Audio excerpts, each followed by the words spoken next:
حيلتات زخون وكلتي أما قلون تراخيبهم كم استزارربو أمريكا مس إيرترا حوارا وسرع نفسها مونغ إيرتران تግራይን مقرب ንምግባር ዝተጀመረ ብጽምዶ ዝብል ተበጎሶ ኣብዚ እዋን ሰፊሑ ካልኦት ናይ መንግስቲ ኢትዮጵያ ተቃወምቲ ሓይልታት ይጽምበርዎ ከም ዘለዎ ሓንቲ ቅድሚ ሕጂ ዘይተዘርግሐ ኣብ እሙናት ምንጭታት ዝተረኽበ ሓበሬታ ትዝርግሕ ኣፍሪካን ኢንተለጀንስ ትበሃል ማዕከን ጸብጺባ እታ ማዕከን ዘርጊሓቶ ኣብ ዘላ ዜና ጽምዶ ካብታ ኣብ መጀመርታ ክጅምር እንከሎ ዝነበሮ ማለት መቀረብ ሕወሓትን ኤርትራን ሰጊሩ ብርክት ዝበሉ ናይ መንግስቲ ኢትዮጵያ ተቃወምቲ ሓይልታት ተጸምቢሮሞ ከም ዘለውን يغفح كم زلون كتغلص انكلا دحرتي بعلت 23 ميازيا اب كارتوم بعلت 14 غنبو دما ابورت سودان زتخايده ناي ابالات صمدو زخونه حيلتات ركبات مرحتي تشعت عطوات تقاومتي منغست ايثيوبيا كما قال نايتي صمدو نمكفح زغبر زلو اب تግራይ اب حد حب بوتا كرخبو كم زقنيو اذا معكن صبصيبالا اذا معكن قصيلا كم منጨታተይ رخيبي بزبلو تحبريتا اتي زغبر زلو ركبات ناي ابالات صمدو دما نتي صمدو زبل تبغسو نمعباين نمكفحون زعلمه كم زخونه كتحبرن كلا يكون بر تصمدو زبل تبغسو بجاكا نمريحنتن بوليستاتن ابي احمد مقوام حليفو ايديولوجيكاوي وي بوليتيكاوا الرايو انتاي مخانون نصور كم زيكونه اقليصا اتا معكن قصيلا اب صمدو ناي زلو حيلتات زخون وكلتي اب مقلون تراخيبهم كم استزارربو كتغلصن كلا منغو تهدراوያን حيلتات ابالات صمدون حبيركا ناي مسرح مدبات كم زلون نزئ توهات كوميته دما اب قرب اوان علاو ختكون مخاناون حبريتا كم زرخبت اذا معكن صبصيبالا اتا معكن قصيلا از صمدو زريو زلو عبيت كوم دما مصنبر تقاومت حيلتات منغست فدرال ايثيوبيا ناب صمدو نقداي منستر ايثيوبيا ابي احمد زمرح مريحنت اقوطعون اسغيون كم زلو كتغلصن كلا ابي احمد كا اب سودان زغبر ركبات صمدو مفصمتا غبرولو وي كقارص يدلህ كم زلو كتغلصن كلا بركز بولو زقومو كسبع طقات حيلتات زلوهم ናብ ጽምዶም መጽምባሮም ድማ ስግኣት ከም ዝፈጠረሉን ድሮን ነዝን መብዳህ ድማ መንቀሳቀስ ይገብር ምህላውን ያጸብጺባ ዘላ ከም ዝፍለጥ በወገን መንግስት ፌደራል ኣብዚ ዝሓለፈ ቀረባ እዋን በተደጋጋሚ ብዛዕባ ጽምዶም መግለጺታት ክወጽእ ጸንሐ ኮይኑ ወተሃደራውያን መራሕቲ ድማ ወጺ ኣብ ዝነበረ መግለጺ ጽምዶ ኣብ መሬት ኢትዮጵያ መንቀሳቀስ እንድሕር ገይሩ ሓዊ ክቀበሎ በመባል መፍራሕ ክግበር ተራእዩ ነይርዮ መሰረት እዚ ሕጂ ወጺ ዘሎ ሓድስ ጸብጻብ ድማ እቲ ኣብ መንጎ ኤርትራን ትግራይን ጀሚሩ ዝነበረ ጽምዶ ዝብል ተበግሶ ሰፊሑ ብርክት ዝበሉ ተቃወምቲ ሓይልታት ናይ ኢትዮጵያ ተጸምቢሮም ምህላውዮ ከም ቀንዲ ተገሊጹ ሓድሽ ዜና ለና ብጣዕሚ ደስ ዝብል እዩ ኣብ ኢትዮጵያ ወተሃደራዊ ካውንስል ይጣይሽሎ እቶም ብጽምዶን ዓውድ ንወርሳ ድማ ኸዚ ዜና ሰሚዖም እንታን ተቀሎም ጨርቀም ክሪውሪዩ ዝቪዲዮ ሼር ጎርሎም እስቲ ካብ መጻል ኣብ ኢትዮጵያ ሓድሽ ወተሃደራዊ ካውንስል ይጣይሽሎ ክበሃል ተሎ እቲ ሓደ ካብ TDF እዩ ካብ መጻል ካብ ፋኖ ኦላሎ ወይ ድማ ኦነግ ጉጉማ ወይ ድማ ተምና ዓፋር ጻውጭ ግንባር ጉሙዝ አሎ ቤንሻንጉል አሎ ማለት እዩ ስለዚ አቀጻልውን ካፍተን ዝተረፋ ብሔረ ብሔረሰቦች ለአትዩሎ ሓይልታት ሰሚዕ ኣለኹ እዞም ሓይልታት እዚኦም ካብ ሁሉ ብሔረ ብሔረሰቦች ተውጻጽኦም ንስርዓት ብልጽግና ንኣልዩ ማለት እዩ ድሕሪ ድማ ኣብ ኢትዮጵያ ንሁሉ ብሔር ጥዕም ሓድሽ ስርዓት ንምቕማጥ ራግዚ ድማ ይፋ ከም ዝገበሩ ሓበሬታ ረኺበ ኣለኹ ካብ ዝተፈላለዩ ከባቢታት ዘካይድዎ ውግእ ብዙሕ ነገር ከም ዝማረኹ ፋኖ ገሊጾም ኣለዉ ሓደ እቲ ጸላኢ ብመዳፍዕ ይገጢሙሎም ብዙ 23 እንተይተረፈ ሞርታራት 182 ዝበሃሉ ሞርታራት እንተይተረፈ ብዘለዎ ይገጢሙሎም ነገር ግን ሓንቲ ኮር ካብታ ሓንቲ ኮር እውን 14ኛ 16ኛ 19ኛ 21ኛ እና 30ኛ ዝበሃላ ክፍለ ጦራት ጥራሕ ተናቢበን ብዝሰርሖ ተኣምር እቲ ዓወተን ሰኢሉ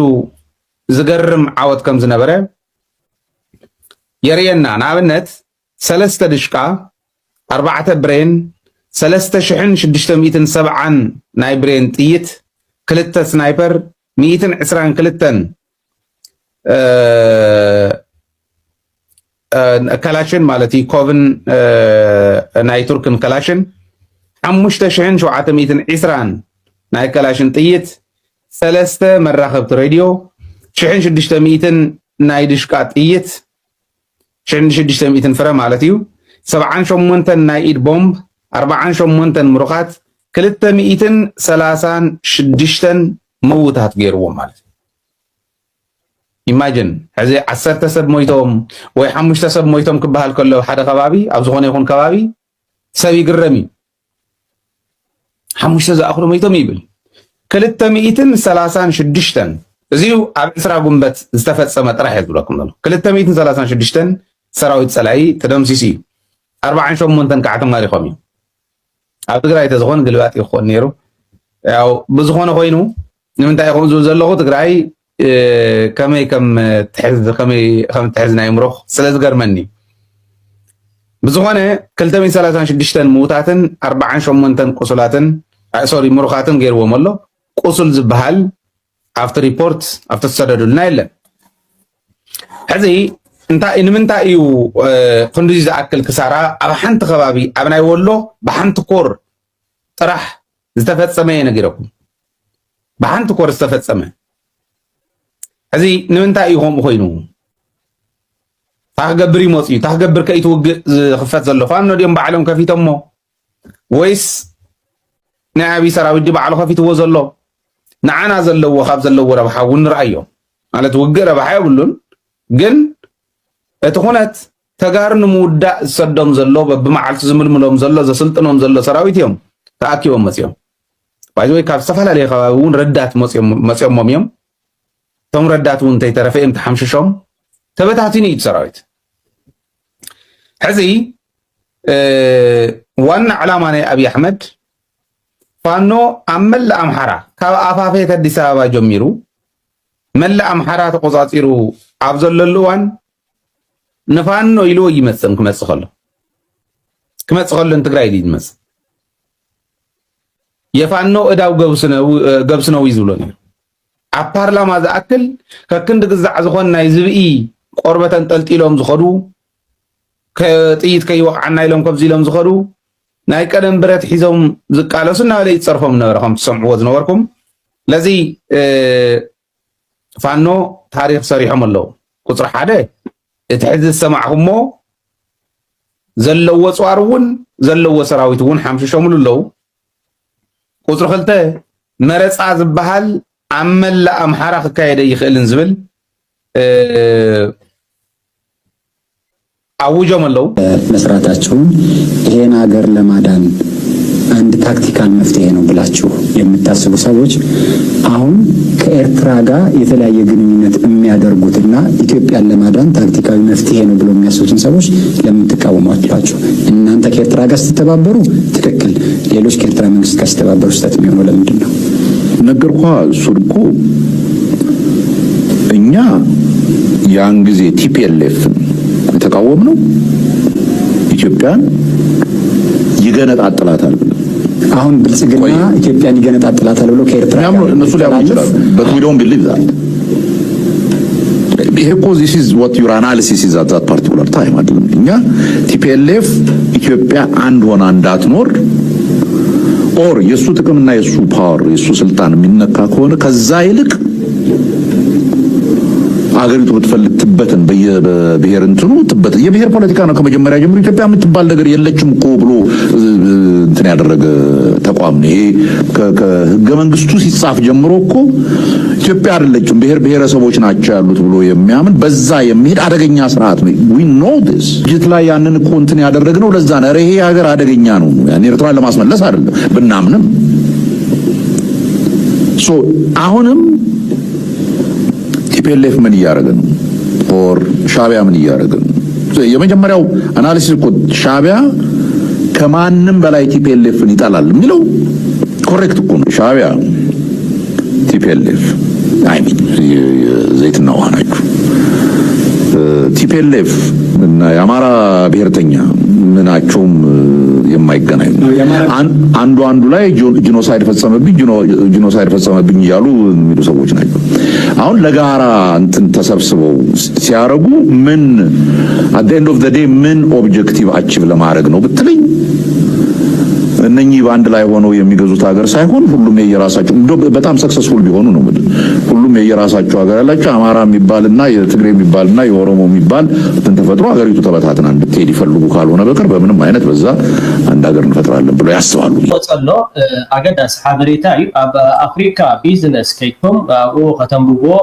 ሙሉእ ትሕዝቶ ክትሪእዎ ትኽእሉ ኢኹም። ፈርስት ጁን 2026 ብላሎ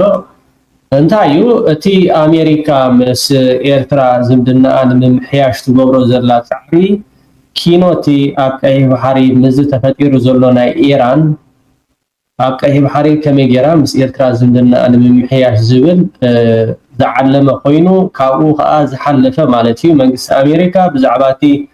ሰብኣዊ መሰላዶ ካልእን ኣገልግሎት ዶ ገለ እንዳተባሃለ ዝዝረብ ዝፀንሐ እዚ ኣድሚኒስትሬሽን ናይ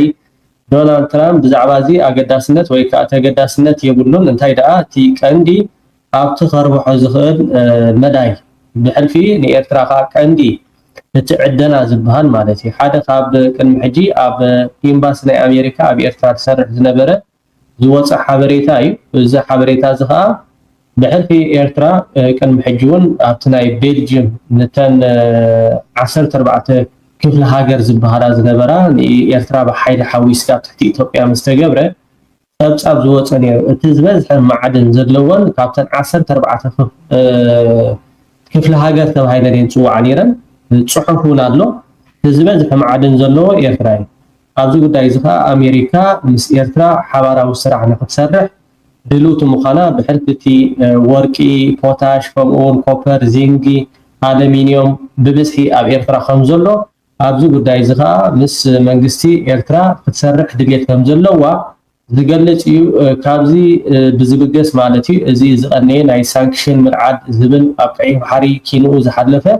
እቲ ናይ ሕርሙዝ ምዕፃው ኣብ ቀይሕ ባሕሪ ዝምልና እዚታት ፅቡቅ እዩ ዝፅላ ኣይኮነን። ኣሜሪካ እንድሕር ደኣ ኣብቲ ልክዕ ከም በዓል ቻይና ናይ ፖታሽ ኣሎ ሕጂ ከምኡውን ኣብ ወርቂ ስዑድ ዓረብ ኣላ ካምፓኒ ኣሎ ከምኡ ናይ ዝተፈላለዩ ሃገራት ካምፓኒታት ኣብ ኤርትራ ኣሎ። ኣሜሪካ ከዓ ነዚኣተን ተወዳዲራ ኣብቲ ካምፓኒታት ትገብሮ ወፍሪ ንሕና ከም ኤርትራውያን ሃንጎፋ ኢልና ኢና ንቕበሎ። እዚ ተወዳዳሪነት እዩ። ኣሜሪካ እንድሕር ደኣ ዕዳጋ ተሳብ ዝኾነ እዚ እቲ መንግስቲ ኤርትራ ዝደልየ ነገር እዩ። መንግስቲ ኤርትራ ዝደልየ ነገር እዩ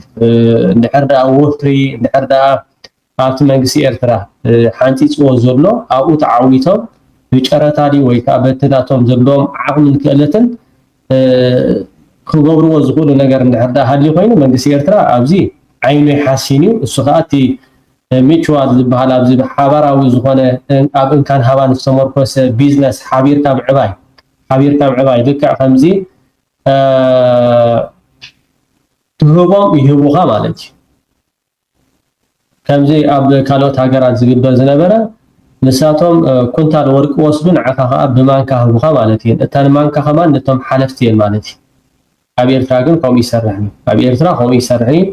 ዳርጋ መብዛሕትኡ እቲ ትካል ብ50 ሚእታዊት ብ60 ሚእታዊት ይጅምር እሞ ኣብኡ ዝሰርሑ ሰራሕተኛታት ከዓ እንድሕር ዳርኢናዮም ከም በዓል ቢሻ መዕደኒ ናይ ኣስመራ ዝብል ኩሎም ዳርጋ እቶም 9 ሚእታዊት እቶም ቀንዲ ንዓመት ን2 ዓመት 3 ዓመት ኢሎም ክምህሩ ዝመፁ ወይ ከዓ እቲ ትካል ዝተኽልዎ ገዲፍካ መብዛሕትኦም ብመንእሰያት ኤርትራ እዩ ዝወፅእ ዘሎ እቲ ተጀሚሩ ዘሎ ትካላት ማለት እዩ። ኣሜሪካ ከዓ ኣብዚ ተገዳስነት ጌራ እንድሕር ደኣ መፅያ እዚ ፀገም ዘሎ ይኮነን ፅቡቅ እዩ። እቲ ኣብ ቀይሕ ባሕሪ ገለ ዝበሃል ነገራት ግን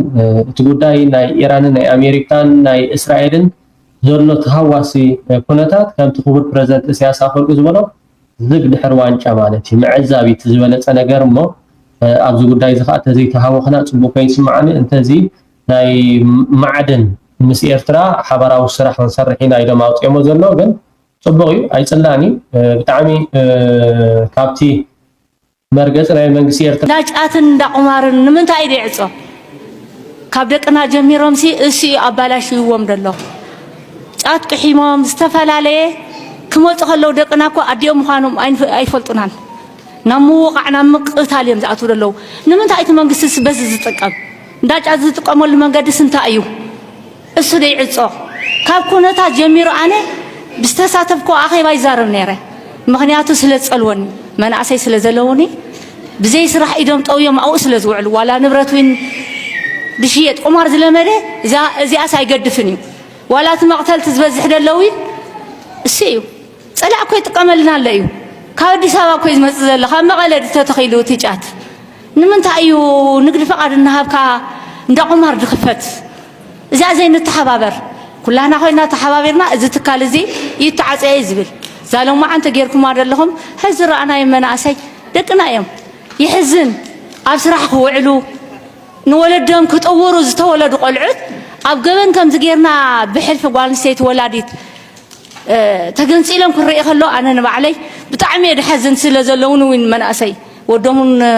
قالوا من اللوني زفت أراي في اللتن إن أزياء روارينا كلها عبيت أبزي أزلنا تحابيرنا حدا بوليس ولا شح بوليس انتقونه عدو أي حلون أي كلون زغل ببقت أنا كلها خم قدم دنوزع دقن دن حدر نحلو كم يجر سراق مت حزب وين أبي يدر الحق حيش نمتين دكس كلها مس بوليس كوينا أجر خوينا نحلو دقنا خاموس إنك كتاتل تخاتاتلنا خبز قبل كأن الحكام كان كم مدرخ نتكارتا نيم مقال وديت كابزي بسنك كوينات إيران زمت نإمارات وشتا وشبربر قدامي تتربحيت ريبابليك سودانيام للعلا حدا عمت إمارات كاندي متني هوت نيت بدقالو حميت زمرا حق ألبون أصواتها دراو جل دعم سرع كوينات أنهام استراتيجيو علامة إمارات تاب سودان بتنقاق تحاسبوليه نيرو لولاو عطق سراوي السودان مودق نتسفح الرشاو هابتن عدنا ورق السودان مقوصارو كومون أبقماقم كيح بحري نيقزارسا أزوز زخوان حيل محاسيو نزل معواد دما أبو دابي نسودان بوحدو نابكلت السفرة لأتواقعتن زدخ من هقراتنا من مقال تلمي بنق حتى تكورون يرام اتبسان كوكينات إيران أبلع الإمارات تنبرا نعاق من مصبابقن نهرنا يزوديت قوريت واللهم إمارات فاينانسيا واترهاقات من كله نزغونا حدا قاوش متفارس من مكات جنزبا خطعقب بتقددلو اتندعم السرع زوهاب زنبرا موداتا زيبلو ناي لوجيستيكس قرب تحناقيفو منقص السودان دما أماكل تغلو تسقطكات وشتاو مكل خالو المسرع سرمت قعتات مجمارن قزاتا وحادنا تاقور المعقابن والثاني ناي مستنفاس وان رخيبو لهم مرققا معرابا وشنخن التانصار إيرتراتا الموريتاتن معسكر بين شانقل قموزن بعفشو نيرترا أزيو حدقانيا زنبر الزوباو إدآتاو نت إمارات كوينو بزيادة دما مستابا دي سابا زلو سرعات بسوتر زقبرتا متحباريو أبتهتي كتاباو لمعتن زوباو محزنتن زبال مسمس أبو دابي نتابلو على إيتيبيا زلوا فاينانسيا وصلوات تكيمة نيتيبيا ناي بحر مريتن هرفانا الترقاق تصول مسارحة كبرات أنهام أبزمدايزي أزيز الشغل معبالة زنبرة أوشت إيتيبيا أبزوبا بين شانقل قموز وتهدراو معسكر دعم سالة المقاميو إذا معسكر زي نوق خارتوم زخون ناي لوجيستيكس دجنت راي كونن بغنزب إماراتن بمتحبار إيتيوبيان زغمة نايمت كعت حبراو سرحي نيرو استراتيجيو علامة دما نزوم وكل تحيلتات تتكيمكا نمبراغاو السودان كسلان قدارف النمهو واخي نيرو زودي تزي نيرترا بغتا نصورون هلون حركاي نيرو مبراغاو السودان مهواخ مالت بغنزب إمارات زمول سرعات زيبولو عطق حيلي نابتنويحن تأفاف المعراباو دوبات إرتوا مسقع مالتيو إذا دما حدا استراتيجيو متصاوديان مفتاف تعلمي نيرو نيرترا كاب دبوب بتا تسفح فحيت إيتيبيا كاب معراب دما بتبوكل حيلتات تهوخا مبراغاو السودان جيركا أما كالنمحنا زعلمي نيرو انتونا قن إمارات بسنك تعابنا إيران كينا زوباو فاينانس كتقنس مستقدلت إذا بين شانقل قومز نبرا حدقنيا بروجكت كاند مهندسون فاينانسيا وموتورون سيئين اللهم إذا دمانتي أبلع للأولاونة إرتاتا المحدقنيا نيتتا سقات أفشل ويركا